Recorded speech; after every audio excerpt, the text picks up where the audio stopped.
can't let Iran have a nuclear weapon. And their economy is crashing. The blockade is incredible. The power of the blockade is incredible. They're not getting any money from oil. And hopefully it can be worked out very soon. So here we go. President Trump praised the blockade of the Strait of Hormuz after Iran's supreme leader escalated tensions with new threats, saying, quote, "Those foreigners from thousands of kilometers away who are greedily carrying out transgressions in the Persian Gulf and Sea of Oman have no place here except at the bottom of the waters. Iran will put an end to the hostile enemy's exploitation of the Strait of Hormuz." This is CENTCOM briefed President Trump on the Strait yesterday and his military options. Retired four-star general, Fox News senior strategic analyst, chairman of the Institute of Study Award, General Jack Keane, joins us now. General, first off, the Supreme Leader not knuckling under, warning us that our Navy's going to end up on the bottom of the sea. What does that do to things? Well, they're always full of bluster. I mean, their rhetoric is considerably much stronger than what they're able to produce in reality in terms of military terms. I mean, that's what this is. It's for their own domestic population, you know, to show that they're still in charge here. They're standing up to the powers of Israel and the United States, and also, obviously, for international consumption. I mean, the administration sees right through that. So let's talk about what the president got yesterday, a briefing of options that he could take out if we resume the fighting in Iran, which I think seems to be the path we're on. What could you tell me about those options? Well, first of all, I mean, where are we right now? You know, so the American people understand. We've been 3+ weeks into an attempt to negotiate after the Iranians shut down the straits.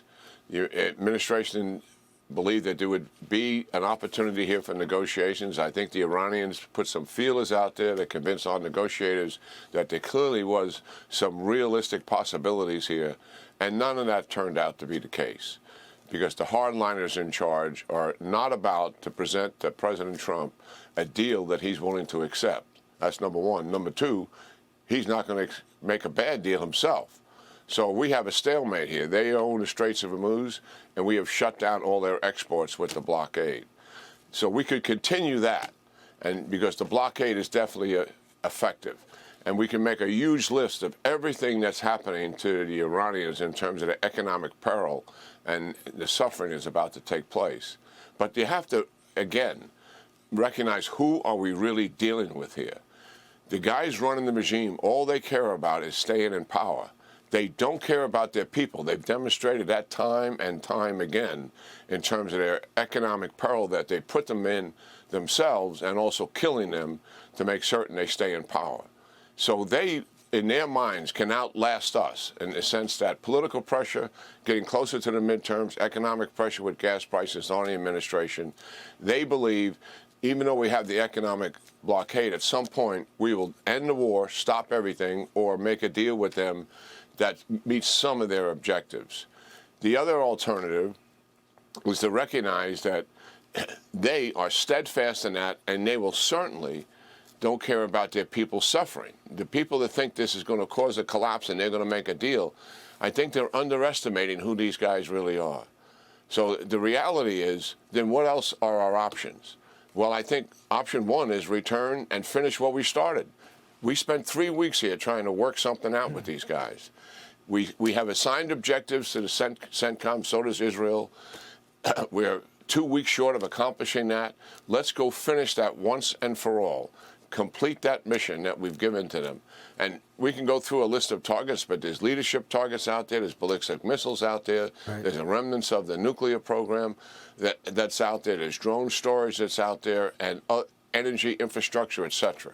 There's plenty of targets that we have assigned that we want to finish, and we have twice the amount of combat power to do that from when we started.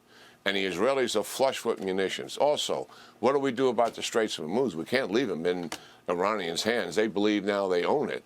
We have to militarily force that to be cleared and secured and open. And we have the military capability to do that. Another option, what do we do about Carg Island? Carg Island is blocked right now by our blockade.